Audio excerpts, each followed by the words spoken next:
어느 마을에 고단불의 거대한 암자가 있었습니다. 그 암제는 유명한 불교 승려가 살고 있었습니다. 그의 제자 중 한 사람이 말을 많이 하곤 했습니다. 그는 항상 여기저기서 이야기를 나누곤 했습니다.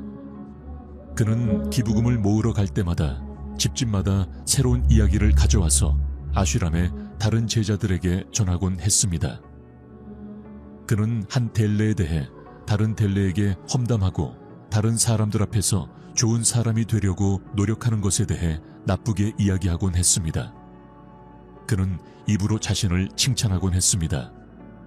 그리고 항상 스님 앞에서 자신이 가장 똑똑하고 최고임을 증명하려고 노력했습니다. 그는 자신이 모든 제자들보다 다르고 우월하다고 생각했습니다. 그는 나는 부유한 집의 아들이다 라고 말했다. 내가 원했다면 편안하고 알찬 시설 생활을 할 수 있었을 텐데, 하지만 나는 그 모든 것을 버리고 여기까지 왔습니다. 왜냐하면 진리를 발견하고 나 자신을 알고 삶을 알아야 하기 때문입니다. 그렇기 때문에 나의 희생은 여러분 모두보다 더 큽니다. 어느 날 스님이 아슈람의 모든 제자들을 불러서 여러분은 앞으로 한 달 동안 어떤 결심을 해야 한다고 말했습니다. 이것은 당신의 결단력을 강화하고 당신에게 자기력을 불어넣을 것입니다.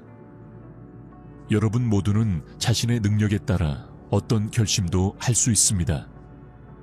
그리고 여러분 중 누구든지 한 달이 되기 전에 결심을 어기면 그는 예전의 일상으로 돌아갈 것입니다. 제자들은 모두 자신의 힘에 따라 크고 작은 결심을 하고 스님에게 그 결심을 말한 뒤 떠났다. 그러나 자신이 더 크고 더 큰 모습을 보여주고 싶은 제자는 직접 스님의 별장을 찾아가 나는 어떤 작은 결심도 하고 싶지 않고 나처럼 크고 큰 결심을 하고 싶다고 말했다. 어떤 해결책을 취해야 하는지 알려주세요. 이 말을 들은 스님은 미소를 지으며 너희들은 내가 정한 결심을 지킬 수 있겠느냐? 고 말했다. 완수할 수 있을까요? 아마도 그렇지 않을 것입니다. 그것은 당신에게 불가능합니다. 당신은 그것을 완료할 수 없을 것입니다. 그렇기 때문에 해결책을 찾는 것입니다. 제자는 말했습니다. 아니요, 스님, 당신이 저에게 어떤 결심을 하셔도 저는 그것을 이행하겠습니다. 스님이 말했습니다. 그렇다면 앞으로 한 달 동안 조용히 지내라. 입에서 한마디도 하지 않겠다. 이것이 너의 결심이다.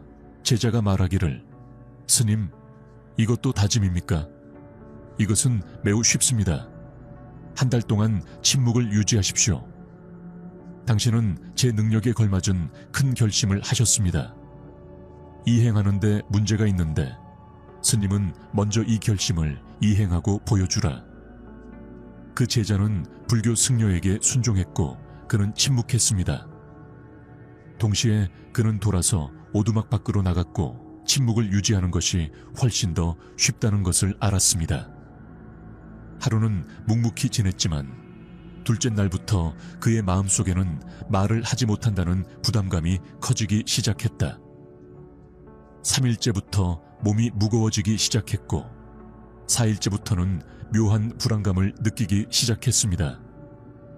아슈람의 모든 제자들이 서로 이야기를 나누고 있었기 때문입니다. 그도 그들 앞에서 자신의 모습을 보여주고 싶었다. 그는 말을 그만두고 싶었지만 그의 결심이 방해가 되었습니다. 이런 식으로 며칠이 더 지났고 그 제자는 병에 걸렸습니다. 그의 머리가 폭발하고 있었다. 그는 먹고 싶지도 마시고 싶지도 않았습니다. 그는 단지 말하고 싶었습니다. 그는 스님에게 가서 그 앞에 앉았고 스님, 말씀하고 싶습니다 라고 글로 말을 했습니다. 말을 하지 않고는 숨을 쉴 수 없습니다. 숨이 막힌다. 속으로 정신이 혼미해지는 것 같아요. 어떻게 해야 하나요? 결심을 깨뜨려야 할까요? 스님은 이 글을 읽고 미소를 지으며 이렇게 말했습니다. 다짐은 깨질 뿐이지만 다짐하는 사람은 내면의 힘을 키우고 내면의 힘을 키우는 사람은 사회의 길, 각성의 길을 가는 사람입니다. 더욱 성장합니다. 결심하는 것도 당신의 손에 있고 그것을 깨는 것도 당신의 손에 있습니다. 많은 제자들이 그들의 결심을 깨뜨렸습니다. 그리고 예전의 일상으로 돌아갑니다. 그렇게 할 수 없다면 결심을 깨고 예전의 일상으로 돌아갈 수도 있습니다. 하지만 오늘 이 작은 결심을 감당할 수 없다면 남은 인생을 어떻게 감당할 수 있겠습니까? 나머지 결정은 전적으로 귀하의 손에 달려 있습니다. 스님의 이 말은 제자의 마음을 아프게 했습니다. 그는 아무 말도 하지 않고 돌아가서 오두막에 갇혔습니다. 그는 꼭 필요한 일을 위해서만 오두막 밖으로 나오곤 했습니다. 그리고 남은 시간 동안 오두막 안에 앉아 있었습니다. 보름이 지났고 아슈람에 있는 모든 제자들의 결심은 이제 거의 깨질 뻔했지만 그의 결심은 여전히 남아 있었습니다. 그는 결심을 한 뒤 지금까지 한마디도 하지 않았다. 그토록 말을 많이 하던 사람의 갑작스런 침묵에 아슈람 전체가 깜짝 놀랐다. 15일 후 그는 다시 스님을 찾아가서 스님, 나는 밖에서 침묵합니다. 라는 글을 써서 그에게 말했다. 하지만 내 안에는 많은 목소리가 있습니다. 투덜대고 불평하는 일이 많습니다. 계속 마음속으로 이야기하고 온갖 질문을 계속 던집니다. 외부에서 침묵할수록 내부에서는 더 시끄러워집니다. 내 결심은 아직 유효한가? 스님은 말했습니다. 예, 당신의 결심은 여전히 진행 중입니다. 그러나 이 목소리가 당신의 귀에 들리는 한 당신은 말하는 습관이 있기 때문에 당신의 마음은 계속해서 말할 것입니다. 겉으로는 침묵할지 모르지만 속으로는 말하게 될 것입니다. 이런 것들과 이런 목소리들로부터 떠나야 합니다. 제자는 그곳에서 스님에게 감사를 표한 후 출발하고 아침에 오두막을 떠나 숲을 향해 갑니다. 여러 날이 지나고 결의의 시기도 다 찼으나 제자가 돌아오지 아니하니라. 아슈람에 있는 모든 사람들은 어떤 야생동물이 그를 잡아먹을까봐 두려워했습니다. 그동안 그를 찾기 위해 많은 노력을 기울였으나 어디에서도 그를 찾을 수 없었다. 모든 제자들은 야생동물들이 그를 먹이로 삼았다고 생각했지만 스님은 그렇게 생각하지 않았습니다. 어느 날 아슈람의 또 다른 제자가 스님을 찾아와서 말했습니다. 스님, 우리 스님. 그 말이 많은 스님에게 무슨 일이 일어났겠습니까? 동물들이 그를 죽였을까요? 스님은 동물들이 그를 먹이로 삼았을 수도 있지만 그가 돌아오지 않는 데는 다른 이유가 있을 수도 있다고 말했습니다. 아마도 그는 자신이 원하는 것을 얻었을 것입니다. 그러자 제자가 스님에게 물었습니다. 말을 너무 많이 하면 해롭습니까? 스님은 인간이 겪는 많은 어려움 중 하나는 침묵하지 못하는 것이라고 흔히 말한다. 필요하지 않거나 부정적인 결과를 초래할 수 있는 경우에도 우리는 끊임없이 말해야 할 필요성을 느낍니다. 우리가 겪는 문제의 상당 부분은 말을 너무 많이 하는 경향에서 비롯됩니다. 많은 가족의 말다툼과 갈등은 의미 없는 잡담으로 인해 발생합니다. 우리 모두는 자신의 말을 듣고 싶어 하지만 다른 사람의 말을 듣지 못하는 경우가 많습니다. 대신 우리는 자신의 의견을 표현하고 우리가 옳다는 것을 다른 사람들에게 설득하는 데 중점을 둡니다.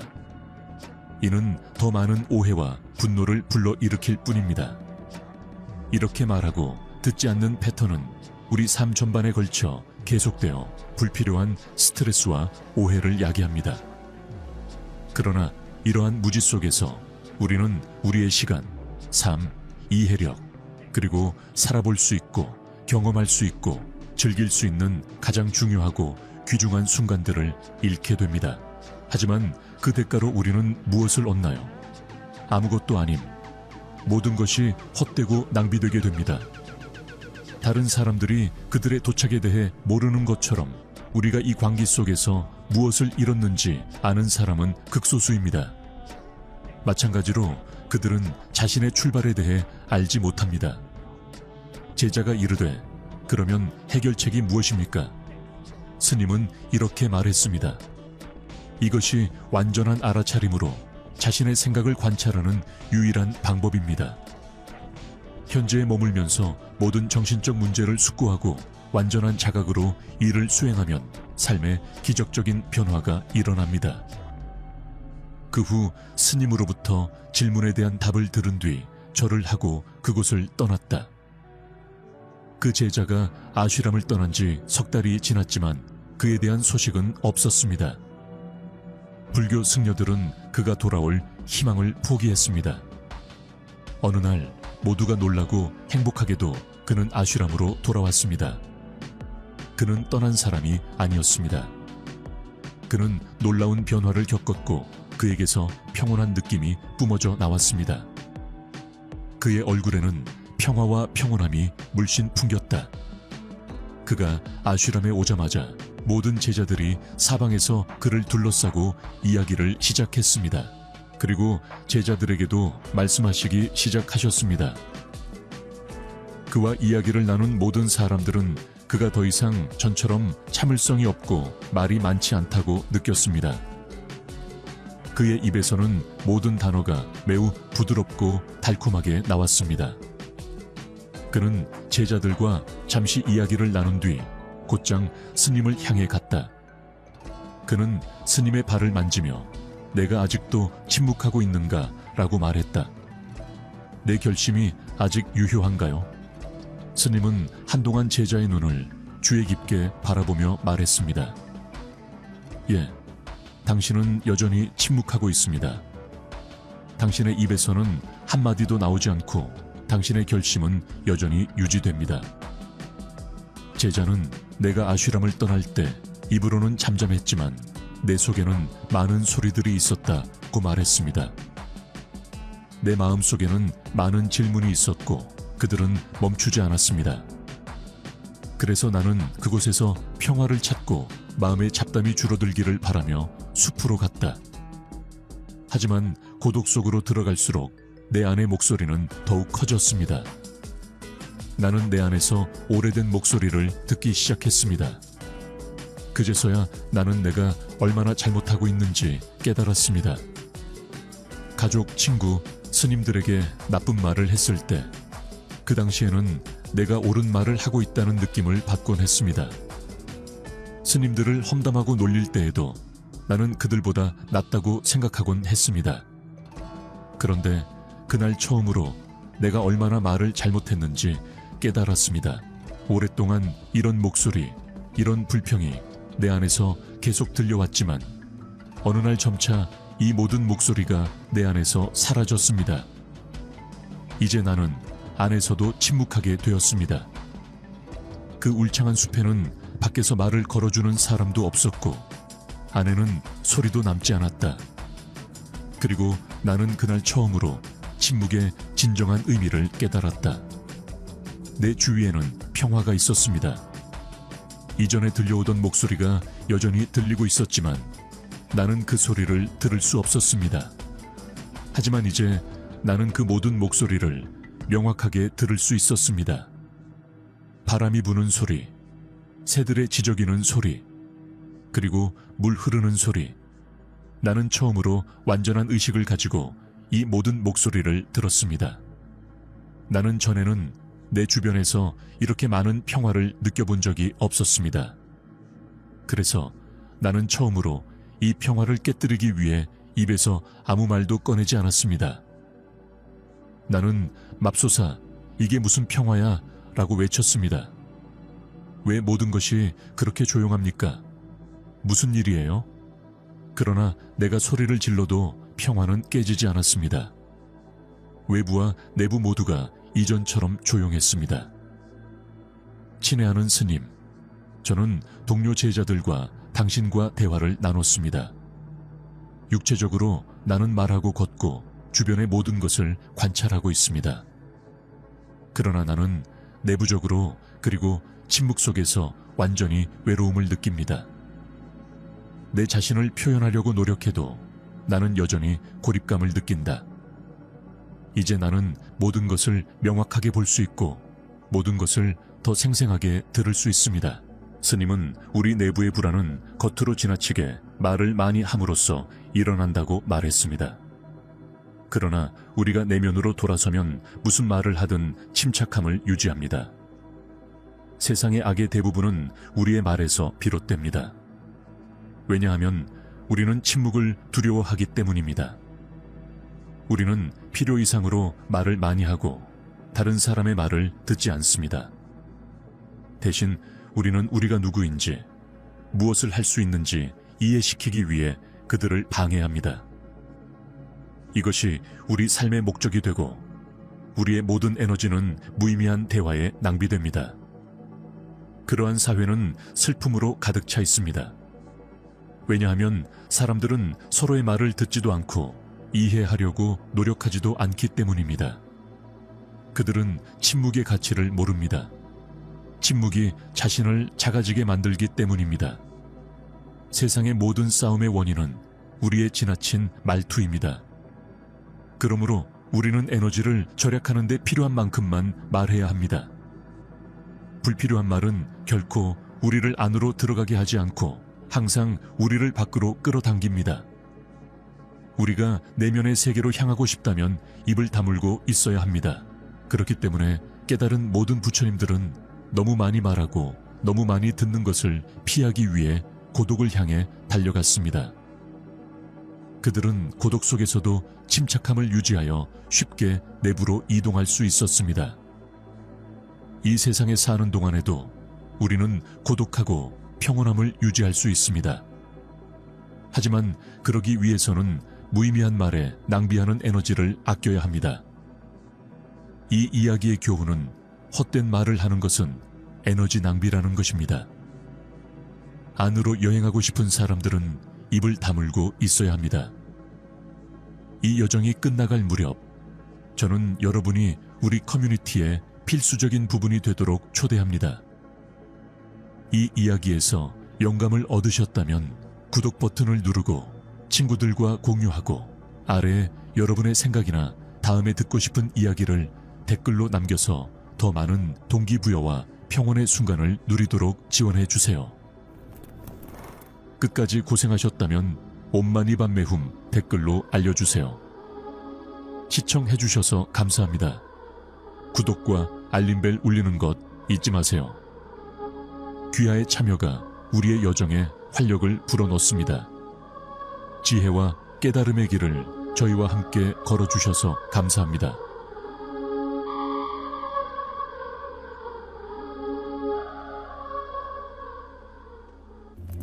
강한 정신은 인생에서 얼마나 잘 해내는지에 매우 중요합니다.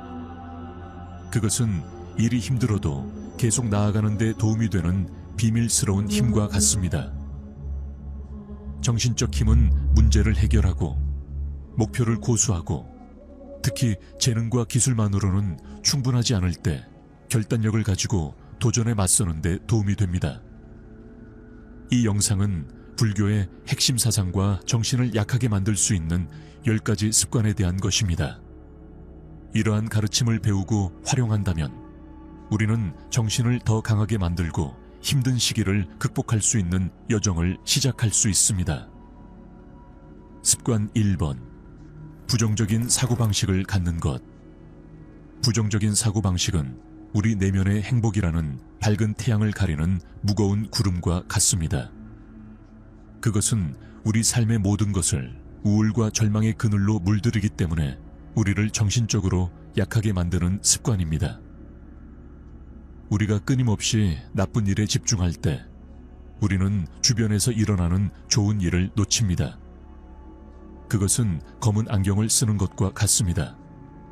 모든 것이 어둡게 보이고 아름다운 순간조차도 말입니다. 우리가 항상 부정적으로 생각한다면 우리는 모든 것이 나쁘고 성공과 행복은 불가능하다고 믿기 시작합니다. 이러한 정신적 관점은 자기 실현적 예언이 되어 우리의 행동과 결정에 영향을 미칩니다. 우리는 실패할 것이라고 스스로 확신했기 때문에 기회를 잡거나 새로운 것을 시도하는 것을 두려워할 수 있습니다. 부정적인 사고방식을 극복하기 위해 불교의 가르침을 살펴볼 수 있습니다. 핵심적인 아이디어 중 하나는 마음 챙김으로 판단하지 않고 생각에 주의를 기울이는 것을 의미합니다. 부정적인 생각이 지배하도록 내버려 두는 대신 우리는 그것을 인정한 다음 긍정적인 측면에 집중하기로 선택할 수 있습니다. 마치 구름을 쓸어내어 햇빛을 비추는 것과 같습니다. 불교는 또한 메타메타 또는 자비 명상의 수행을 소개합니다. 여기에는 따뜻하고 긍정적인 생각을 자신과 다른 사람에게 향하게 하는 것이 포함됩니다. 정기적으로 메타를 수행함으로써 우리는 점차적으로 부정적인 사고방식에서 보다 자비롭고 긍정적인 관점으로 사고방식을 바꿉니다. 불교의 무상함의 개념은 모든 것이 변한다는 것을 가르쳐 줍니다. 나쁜 시간은 좋은 시간처럼 지나갈 것입니다. 이것을 알면 우리는 더 회복력 있는 사고방식으로 도전에 직면할 수 있으며 어려움은 영구적이지 않다는 것을 이해할 수 있습니다. 이러한 불교의 가르침을 받아들이면 우리는 부정성의 사슬에서 벗어나 긍정적이고 회복력 있는 마음을 키울 수 있습니다. 두 번째 습관, 통제할 수 없는 것에 대해 불평하는 것. 통제할 수 없는 것에 대해 불평하는 것은 뜨거운 석탄을 붙잡는 것과 같습니다. 그것은 우리에게만 상처를 줍니다. 이 습관은 해결책을 찾는 것보다 잘못된 것에 초점을 맞추기 때문에 우리의 정신을 약화시킵니다. 그것은 유사에 갇힌 것과 같습니다. 우리가 더 많이 불평할수록 우리는 더 깊이 부정성에 빠집니다. 불교의 가르침은 이 습관이 왜 우리를 정신적으로 약하게 만들고 어떻게 하면 그 소나기에서 벗어날 수 있는지에 대한 빛을 비춥니다. 불평할 때 우리는 종종 무상함을 잊습니다. 불교의 큰 사상입니다. 무상함은 모든 것이 항상 변한다는 것을 의미합니다. 불평은 우리가 상황이 결코 나아지지 않을 것이라고 믿게 만들고 우리를 불만의 순환에 가두는 경향이 있습니다. 도전을 일시적인 것으로 보는 대신 우리는 그것을 영구적인 문제처럼 보이게 만듭니다. 불평하는 습관을 극복하기 위해 우리는 수용을 실천할 수 있습니다. 즉, 인생에는 기복이 있고 우리가 모든 것을 통제할 수는 없다는 것을 이해하는 것을 의미합니다. 수용은 폭풍에 대해 불평하는 대신 비 속에서 춤추는 법을 배우는 것과 같습니다. 우리가 바꿀 수 없는 것을 수용함으로써 우리는 끊임없는 불평의 무거운 짐에서 자유로워집니다. 불교는 또한 우리가 통제할 수 있는 것에 에너지를 집중하도록 격려합니다. 폭풍 속에서 배를 조종하는 것과 같습니다. 우리는 날씨를 통제할 수 없지만 배를 조종할 수 있습니다. 힘이 있는 곳에서 행동함으로써 우리는 수동적인 불평 모드에서 적극적인 문제 해결 사고방식으로 이동합니다. 불교의 가르침에서 놓아주는 것은 또 다른 강력한 실천입니다. 그것은 풍선을 놓아주는 것과 같습니다. 불필요한 짐을 놓아주면 우리는 더 가벼워집니다. 놓아준다는 것은 포기한다는 것을 의미하지 않습니다. 그것은 불평에 대한 꽉 쥐어진 소나기를 놓아주고 긍정적인 변화를 위한 공간을 허용하는 것을 의미합니다.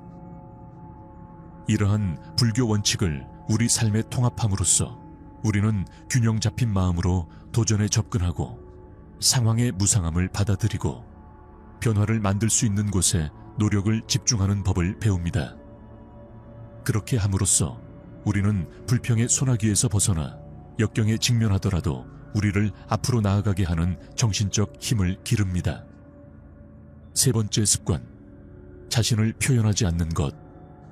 자신을 표현하지 않는 것은 보물 상자를 가지고 있으면서도 그것을 잠그어 두는 것과 같습니다.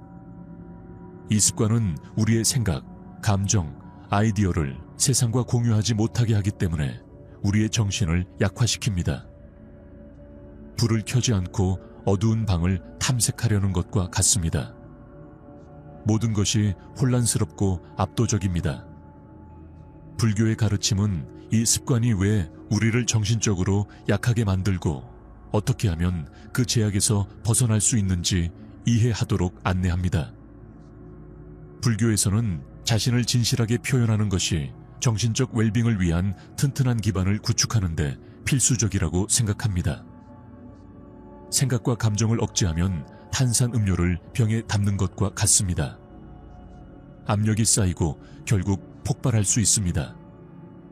이 폭발은 스트레스, 불안 또는 내면의 것을 내보내지 않았기 때문에 압도당하는 느낌의 형태로 나타날 수 있습니다. 불교의 올바른 말의 수행은 진실, 친절, 마음 챙김으로 소통하도록 격려합니다. 말할 때 긍정의 씨앗을 심는 것과 같습니다.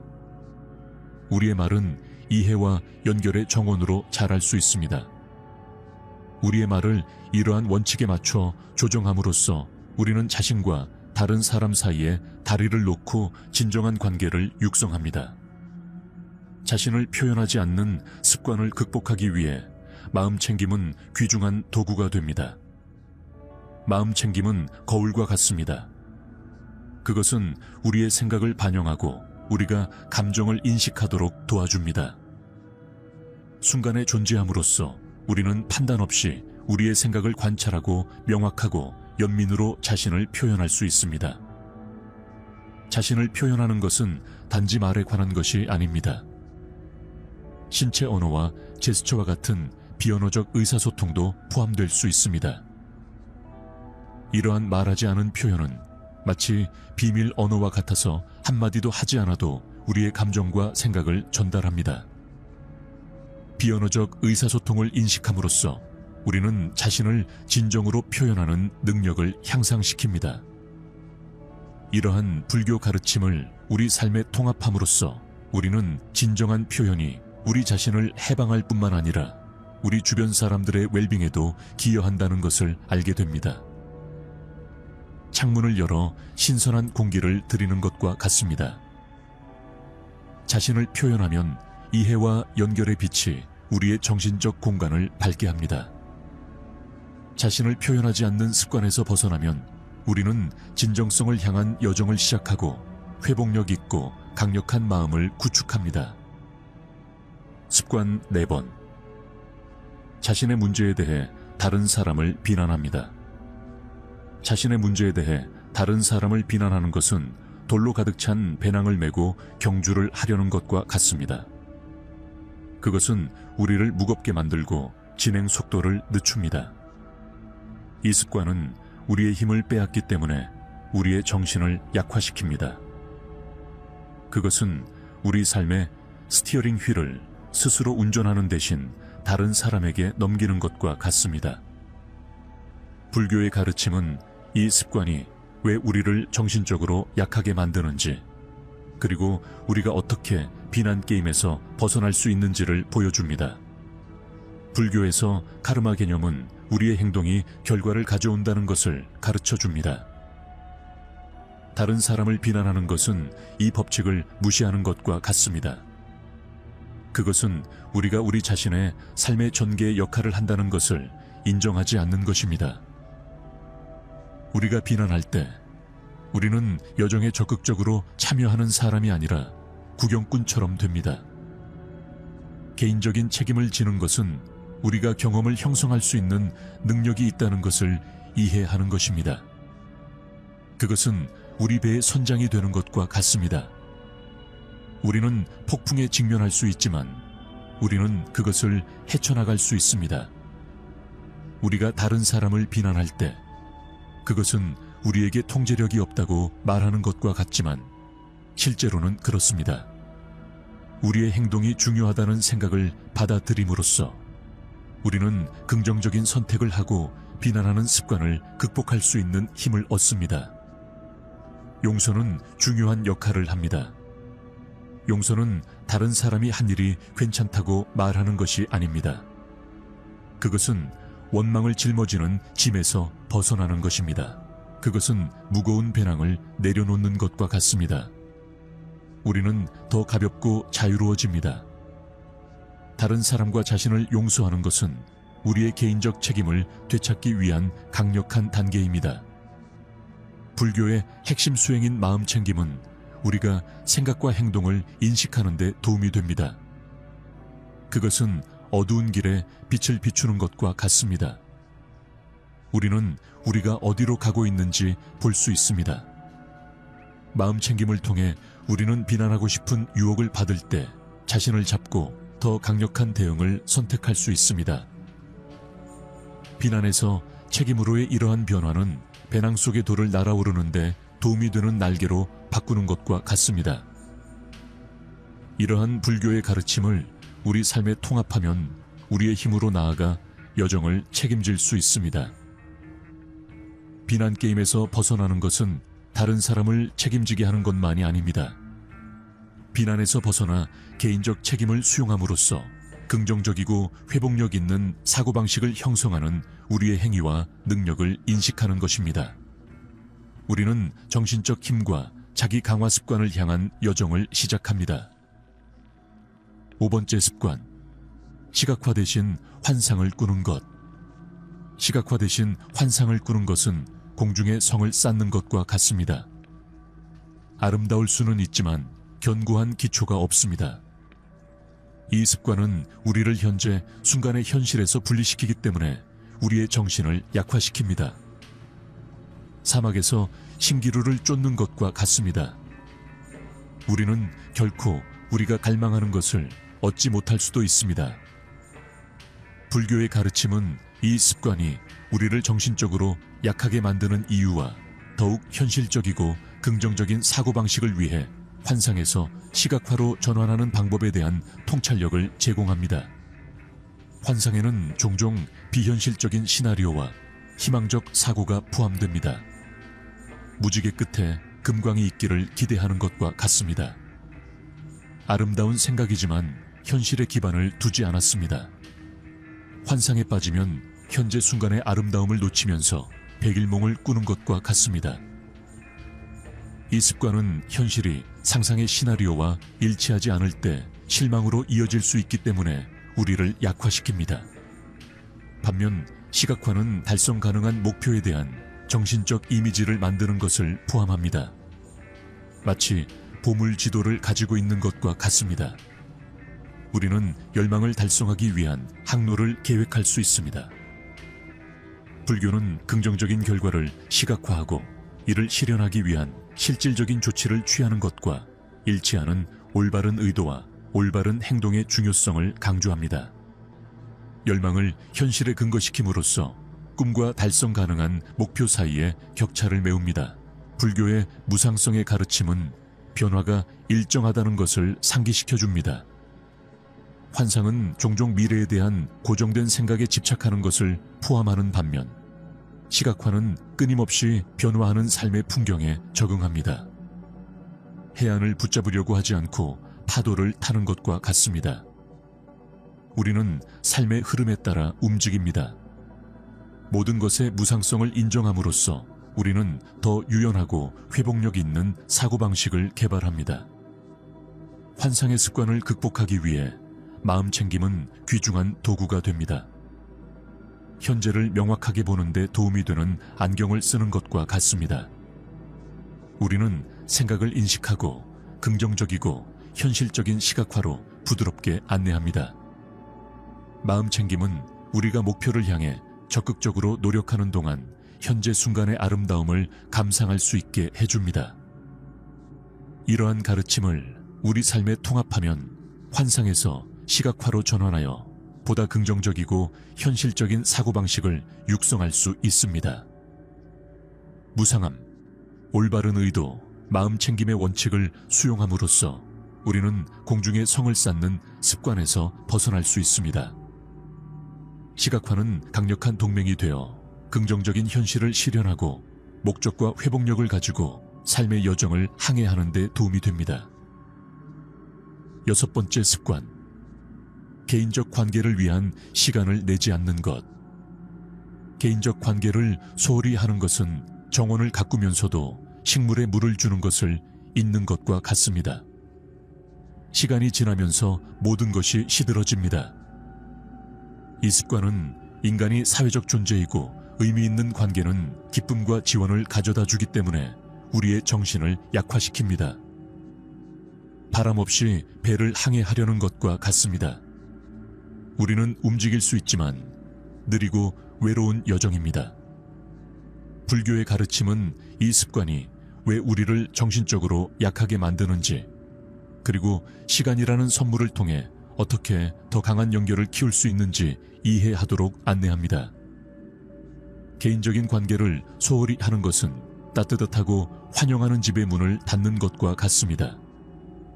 우리는 관계가 제공할 수 있는 편안함과 지원을 놓치게 됩니다. 우리가 사랑하는 사람을 위해 시간을 내지 않으면 정원을 소홀히 하는 것과 같습니다. 오해와 거리의 잡초가 자라기 시작합니다. 이러한 습관은 사랑과 동반자 관계의 영양분 없이 고립감을 느낄 수 있기 때문에 우리의 정신을 약화시킵니다. 관계를 구축하고 유지하는 데는 정원을 가꾸어 꽃을 피우는 것과 마찬가지로 시간과 노력이 필요합니다. 개인적인 관계를 소홀히 하는 습관을 극복하려면 먼저 현재에 집중해야 합니다. 현재에 집중하는 것은 관계의 햇살과 같습니다. 관계가 번창하는 데 도움이 됩니다. 우리가 사랑하는 사람과 양질의 시간을 보낼 때 그것은 식물에 정기적으로 물을 주는 것과 같습니다. 그것은 유대감을 키우고 우리의 연결을 강화합니다. 소통은 관계를 키우는 또 다른 중요한 측면입니다. 그것은 배의 돛을 채우는 바람과 같습니다. 그것은 우리를 앞으로 나아가게 합니다. 시간을 내어 듣고 우리의 생각과 감정을 공유하는 것은 관계의 정원을 활기차고 살아있게 하는 물과 같습니다. 개방적이고 소통적이면 우리는 이해를 촉진하고 우리의 관계를 더욱 돈독하게 합니다.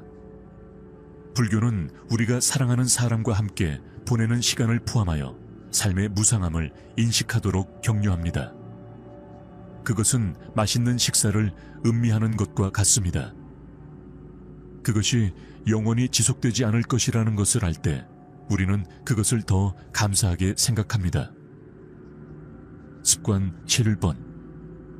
시간의 덧없음을 이해함으로써 우리는 관계를 우선시하고 우리가 소중히 여기는 사람들에게 시간이라는 선물을 투자하도록 동기를 부여받습니다.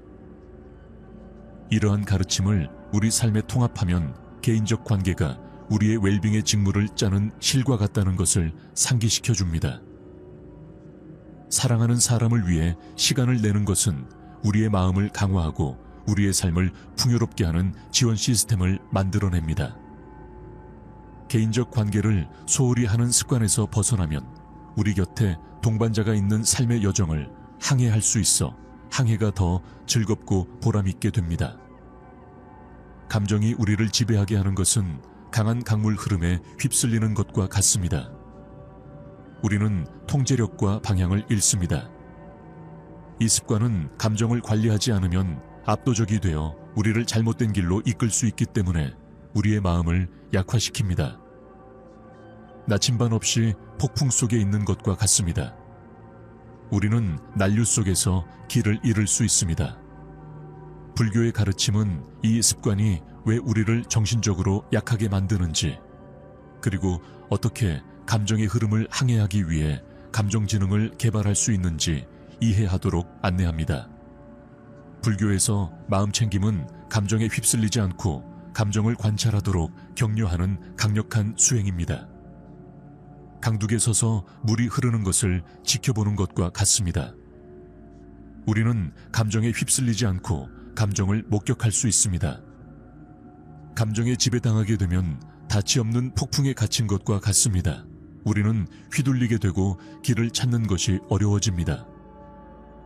감정지능이라는 개념은 자신의 감정을 인식하고 이해하고 관리하는 것과 다른 사람의 감정에 공감하는 것을 포함합니다. 폭풍 속에서 나침반을 가지고 있는 것과 같습니다. 그것은 우리가 도전을 헤쳐나가고 꾸준한 진로를 유지하는 데 도움이 됩니다.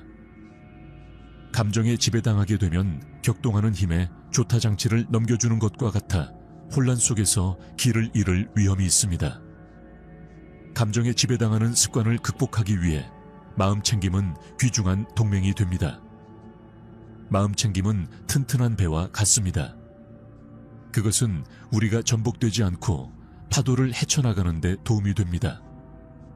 순간에 존재하고 호기심과 판단 없이 감정을 관찰함으로써 우리는 충동적으로 반응하는 대신 현명하게 대응할 수 있는 능력을 얻습니다. 불교는 자비 명상과 같은 수행을 통해 균형 잡힌 마음을 기르도록 권장합니다. 그것은 우리 마음에 연민의 씨앗을 심는 것과 같습니다. 이 씨앗은 우리 자신과 다른 사람 모두에게 친절하게 감정에 대응할 수 있는 정원으로 자랍니다. 감정 지능을 수용함으로써 우리는 감정을 이해하고 항해하고 그로부터 배우는 데 필요한 기술을 개발합니다.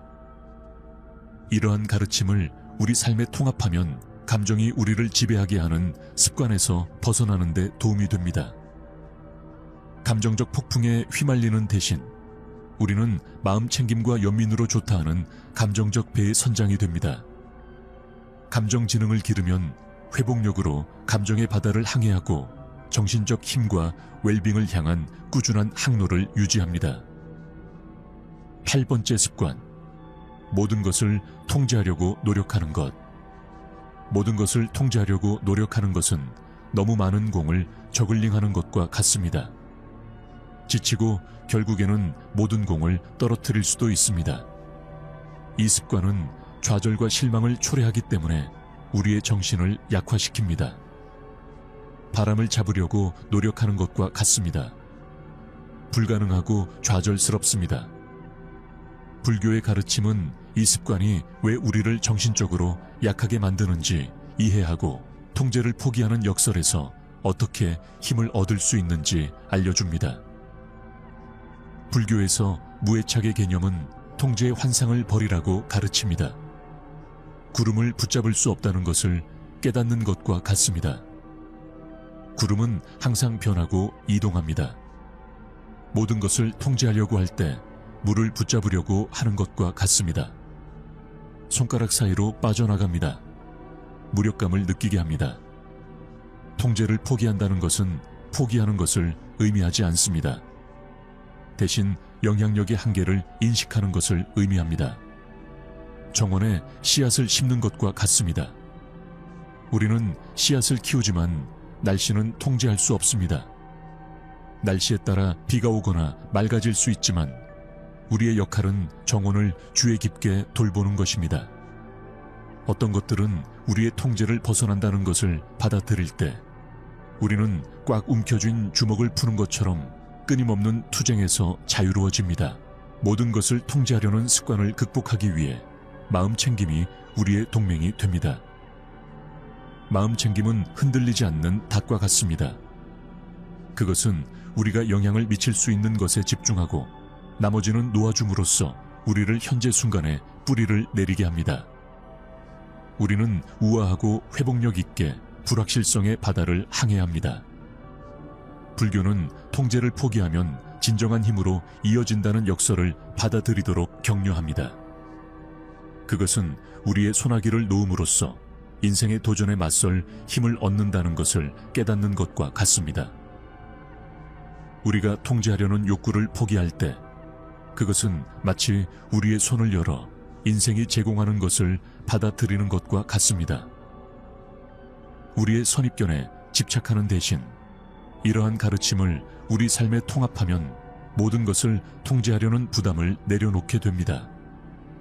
통제의 환상을 포기함으로써 역설적으로 우리는 바람을 잡는 돛처럼 힘을 얻고 자유로움을 느끼며 앞으로 나아가며 삶의 모든 측면을 세세하게 관리하는 습관에서 벗어납니다. 우리는 존재의 흐름을 받아들이는 데서 오는 힘을 발견합니다. 습관 9번. 과거에 집착하는 것. 과거에 집착하는 것은 오래된 물건으로 가득 찬 무거운 배낭을 짊어지는 것과 같습니다. 그것은 우리를 느리게 하고 여정을 더 어렵게 만듭니다. 이 습관은 우리를 이미 일어난 일에 갇혀 있게 하여 현재를 충분히 즐기거나 미래를 기대하지 못하게 하기 때문에 우리의 정신을 약화시킵니다. 끊임없이 백미러를 보면서 차를 운전하려는 것과 같습니다. 우리는 앞에 있는 것을 놓칠 가능성이 큽니다. 불교의 가르침은 과거에 집착하는 것이 왜 우리를 정신적으로 약하게 만들고 이러한 사슬에서 어떻게 벗어날 수 있는지 이해하는 데 도움이 됩니다. 불교에서 마음챙김의 수행은 우리에게 현재에 집중하는 법을 가르쳐 줍니다. 창문을 열어 신선한 공기를 들이는 것과 같습니다. 그것은 과거에 집착하는 답답함을 깨끗이 씻어냅니다. 우리가 뒤에 있는 것에 집착할 때 그것은 뒤로 걸어가려는 것과 같습니다. 우리는 비틀거리며 길을 잃을 수도 있습니다. 과거를 놓아버림으로써 우리는 새로운 경험과 기회를 위한 공간을 만듭니다. 과거에 집착하는 것은 또한 우리를 오래된 상처와 원한에 묶어둡니다. 그것은 상처가 아문 후에도 오랫동안 붕대로 덮어두는 것과 같습니다. 그것은 우리가 삶을 온전히 받아들이는 것을 방해합니다. 불교는 우리에게 다른 사람뿐만 아니라 우리 자신에 대해서도 용서를 실천하도록 격려합니다. 용서는 과거를 놓아주기 위해 문을 여는 것과 같습니다. 그것은 우리가 짐을 지고 현재로 나아갈 수 있게 해줍니다. 불교의 무상함의 가르침은 모든 것이 변한다는 것을 상기시켜 줍니다. 그것은 강물이 흐르는 것을 보는 것과 같습니다. 물은 결코 변하지 않습니다. 우리가 과거에 집착할 때 그것은 강물을 얼리려는 것과 같습니다. 강물은 정체되고 활력을 잃습니다. 모든 것의 무상함을 인정함으로써 우리는 우리를 과거 경험에 묶어두는 사슬에서 자유로워집니다. 과거에 집착하는 습관을 극복하려면 자기 연민이 필수적입니다. 도움이 필요한 친구에게 친절한 말을 건네는 것과 같습니다. 우리도 같은 친절을 받을 자격이 있습니다. 연민과 이해심으로 자신을 대함으로써 우리는 후회와 죄책감이라는 스스로 부가한 감옥에서 벗어날 수 있습니다. 과거는 간수가 아니라 교사가 됩니다. 이러한 가르침을 우리 삶에 통합하면 과거에 우리를 묶어두는 사슬을 놓아버릴 수 있습니다. 마음챙김, 용서, 자기 연민을 받아들이면 해방으로 가는 길을 만듭니다. 과거에 집착하는 습관에서 벗어나면 가볍고 개방적인 마음으로 현재의 발을 들여놓을 수 있으며 우리 삶에 전개되는 순간을 받아들일 준비가 됩니다. 습관 번호 10. 다른 사람이 하는 말과 행동에 대해 걱정하는 것. 다른 사람이 하는 말과 행동에 대해 걱정하는 것은 다른 사람의 생각으로 가득 찬 무거운 배낭을 들고 다니는 것과 같습니다. 그것은 우리의 마음에 부담을 주고 우리의 진정성을 방해합니다. 이 습관은 우리의 자존감을 외부 의견에 묶어두기 때문에 우리를 약화시킵니다. 마치 지나가는 파도에 흔들리는 배를 항해하는 것과 같습니다. 불교의 가르침은 이 습관이 왜 우리를 정신적으로 약하게 만드는지, 그리고 끊임없는 판단의 족쇄에서 어떻게 벗어날 수 있는지에 대한 통찰력을 제공합니다. 불교에서 평정심을 실천하면 칭찬과 비판에 변화하는 조류 속에서도 균형을 유지하도록 격려합니다. 의견이라는 바람이 불어오는 동안 견고한 땅에 서 있는 것과 같습니다. 우리는 흔들리지 않습니다. 다른 사람이 하는 말에 대해 너무 걱정하면 흔들리는 땅에 집을 짓는 것과 같습니다. 지나가는 폭풍에 취약해집니다. 평정심을 기르면 외부 판단에 직면했을 때 회복력이 생깁니다. 다른 사람의 의견에 따라 자신을 판단하는 것은 다른 사람이 거울을 보게 하는 것과 같습니다. 우리는 자신의 눈이 아닌 다른 사람의 눈으로 자신을 봅니다. 불교는 자기 수용과 진정성의 중요성을 가르칩니다. 다른 사람의 옷장에 맞추려고 노력하는 대신 좋아하는 옷을 입는 것과 같습니다. 우리는 자신을 진심으로 표현합니다. 끊임없는 승인에 대한 필요성을 버리면 다른 사람의 기대에 의해 부과된 제한에서 벗어날 수 있습니다. 불교의 핵심 주제인 마음 챙김은 우리가 생각과 반응을 인식하는 데 도움이 됩니다. 다른 사람이 하는 말에 대해 걱정할 때 그것은 마치 의견의 미로에서 길을 잃은 것과 같습니다. 마음 챙김은 인도하는 빛 역할을 하여 우리가 진정한 자아로 돌아갈 길을 찾도록 도와줍니다. 순간에 존재함으로써 우리는 이러한 걱정에 얽매이지 않고 이러한 걱정을 관찰할 수 있습니다. 다른 사람의 의견에 대해 걱정하는 습관을 극복하기 위해 자기에는 강력한 해독제가 됩니다. 그것은 우리 자신 안에 친절의 씨앗을 심는 것과 같습니다. 이 씨앗은 자기 수용의 정원으로 자랍니다. 우리의 본질적인 가치를 인식하고 우리의 고유한 특성을 수용함으로써 우리는 외부 판단의 화살에 대한 방패를 구축합니다. 이러한 가르침을 우리 삶에 통합하면 평정심을 실천하고 진정성을 수용함으로써 다른 사람이 말하고 하는 것에 대한 걱정과 관련된 정신적 약함에서 해방됩니다. 그리고 자기애를 기르면 우리를 외부 의견에 묶는 사슬에서 벗어날 수 있습니다. 끊임없는 판단의 습관을 깨면 우리는 자신의 길을 탐색하고 내면의 힘과 진정성에 의해 인도되는 삶을 향해 나아갈 수 있습니다. 불교의 가르침은 우리를 정신적으로 약하게 만드는 습관을 극복하는 포괄적인 가이드를 제공합니다. 마음 챙김, 연민, 지혜를 일상생활의 구조에 짜놓음으로써 부정적인 패턴을 초월하고 지속적인 정신적 힘을 기를 수 있습니다. 이 탐구는 불교의 심오한 가르침을 우리 존재의 테피스트리에 통합하여 변형 여정을 시작하라는 초대 역할을 합니다.